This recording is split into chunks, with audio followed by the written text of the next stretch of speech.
Oke teman-teman, selamat sore semuanya. Di sini kita akan membahas tentang tugas kelompok, yaitu tentang membahas tentang koordinasi. Di mana koordinasi yang kelompok kami bahas pada kesempatan kali ini, yaitu tentang koordinasi secara vertikal, di mana ini adalah koordinasi dari atasan ke bawahan. Nah, pada kesempatan kali ini kami akan membahas tentang proses bisnis kami, di mana proses bisnis kami ini melayani tentang penjualan alat kesehatan dan juga penyedia jasa penyemprotan.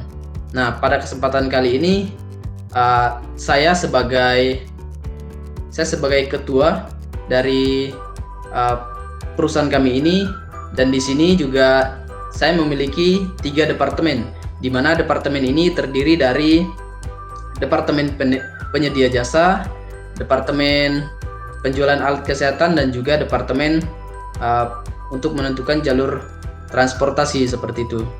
Nah, di sini saya akan mengarahkan atau meminta teman-teman saya, atau kita akan membahas tentang perkembangan dari perusahaan ini, seperti itu. Oke teman-teman, selamat sore semuanya untuk Ibu Deli, Bapak Pankrastius, dan juga Ibu Ivena. Selamat sore. Selamat sore. Selamat sore.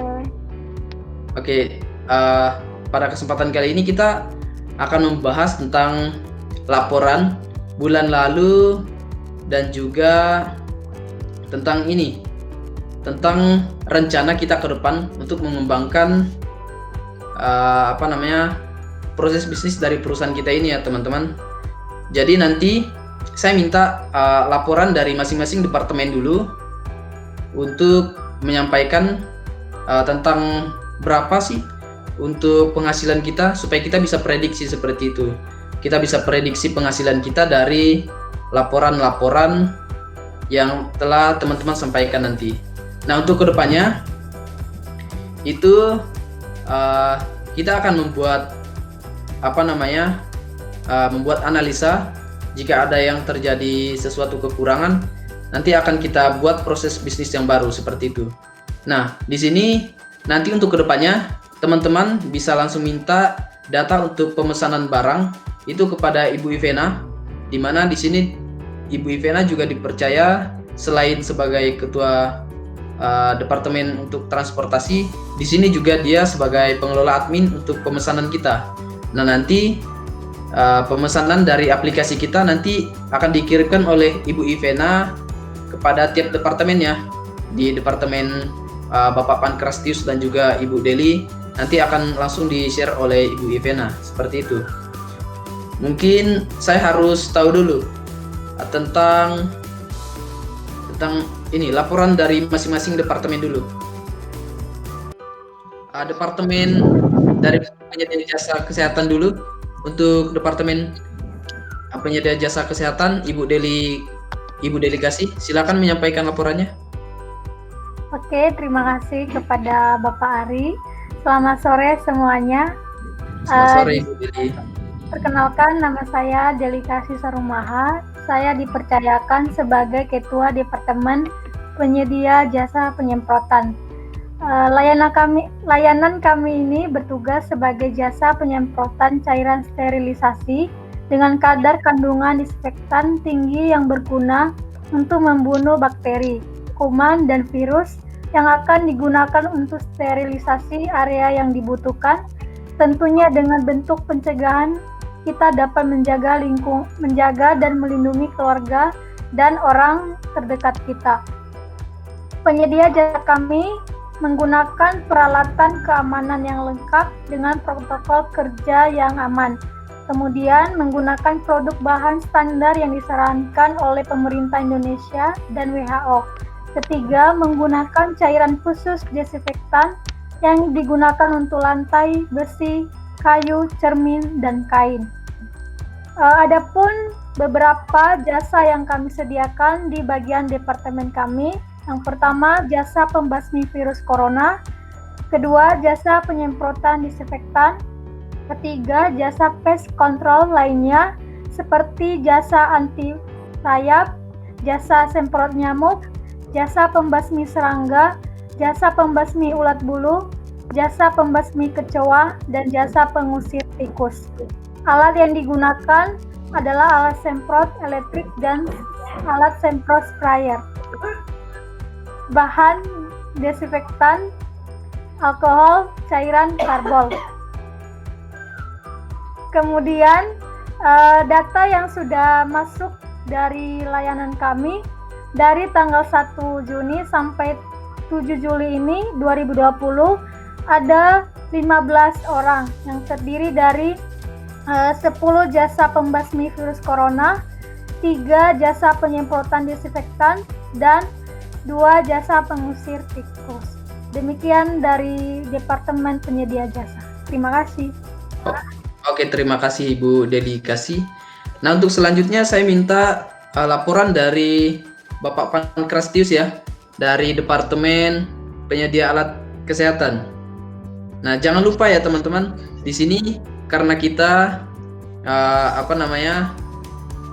untuk membantu masyarakat yang terkena dampak COVID-19, jangan lupa nanti untuk eksekusi penjualan barang ke depannya harap lebih memperhatikan protokol kesehatan. Begitu ya. Jangan sampai kita yang menyediakan jasa kesehatan lalu kita tidak mengikuti protokol kesehatan seperti itu. Oke, mungkin dari Departemen Penyedia Alat Kesehatan, silakan menyampaikan laporannya, Bapak Pankrastius. Oke Pak, terima kasih. Nah, di sini saya akan menjelaskan tentang data-data yang berhasil kita raih pada bulan Juni. Nah, yang pertama itu data pembelian. Data pembelian dari masker itu sekitar 10.000 buah. Lalu data pembelian untuk hand sanitizer itu 1.000 buah. Sabun cuci tangan itu 500 buah. Vitamin 600. Face shield itu 800. Dan barang lain yang tidak disebutkan itu sekitar 6.000 buah. Nah, selanjutnya data pendapatan yang berhasil kita raih dalam bulan lalu yaitu pada bulan Juni. Yang pertama, pada tanggal 1 sampai tanggal 6 itu kita berhasil mendapatkan sebanyak 5 juta rupiah. Terus pada tanggal 7 dan sampai tanggal 13 kita mendapatkan 8 juta rupiah. Pada tanggal 14 sampai tanggal 20 kita mendapatkan 3 juta rupiah. Pada tanggal 21 sampai 27 kita mendapatkan 6 juta rupiah. Dan pada tanggal 28 sampai tanggal 30 kita mendapatkan 1 juta rupiah. Jadi total pendapatan yang berhasil kita raih pada bulan Juni sekitar 23 juta rupiah. Nah, tadi merupakan data yang berhasil kita raih pada bulan lalu. Terima kasih. Oke, terima kasih Bapak Pankrastius atas laporannya. Nanti untuk kedepannya kita akan bahas setelah ini lah. Oke, untuk laporan dari bagian transportasi, silakan dari Departemen Transportasi, Ibu Ivena. Baik, perkenalkan nama saya Ivena Lomaleta sebagai Ketua Transportasi. Di sini saya menentukan rute perjalanan yang lebih alternatif, mengantarkan alat dan jasa, sekaligus menjualkan produk keliling. Untuk penyediaan alat ada pembeli yaitu ada 100 buah. Untuk jasa penyemprotan yang membeli ada 50 buah. Dan untuk menentukan rute untuk pembeli dari Kota Salatiga dan Jogja akan dikirimkan, dan bila semisal ada pembeli lain akan dikirimkan dari batas jam 10. Bila semisal jam 10 itu lebih dari jam 10 tersebut akan dikirimkan keesokan harinya. Untuk laporan data kepada Departemen Penyediaan Alat dan Jasa Penyemprotan akan dikirimkan jam 23.59. Oke, terima kasih untuk Ibu Ivena. Ada lagi tambahan mungkin? Sudah cukup Ibu Ivena? Cukup. Oke. Nah, untuk kedepannya teman-teman, nanti dari Departemen Penyedia Jasa dan juga penjualan alat kesehatan seperti yang saya jelaskan di awal tadi, kita harus mempertimbangkan protokol kesehatan, dan juga nanti untuk minggu-minggu yang akan selanjutnya datanya akan di-share langsung oleh Ibu Ivena, di mana misalnya data untuk penjualan alat kesehatan, itu nanti langsung Bapak Pankrastius list barang apa saja yang harus dibeli, dan juga nanti berasal dari kota mana saja, itu nanti akan Bapak Pankrastius kelola sendiri ya Bapak ya, supaya nanti kita lebih meminimalkan biaya transportasi seperti itu. Nah, nanti dibeli berapa, yang harus terjual itu berapa, begitu ya Bapak Pankrastius. Oke Pak, siap Pak. Oke, nanti untuk rute kotanya nanti minta data sama Ibu Ivena, seperti itu. Nah, untuk departemen penyedia jasa, nah nanti kira-kira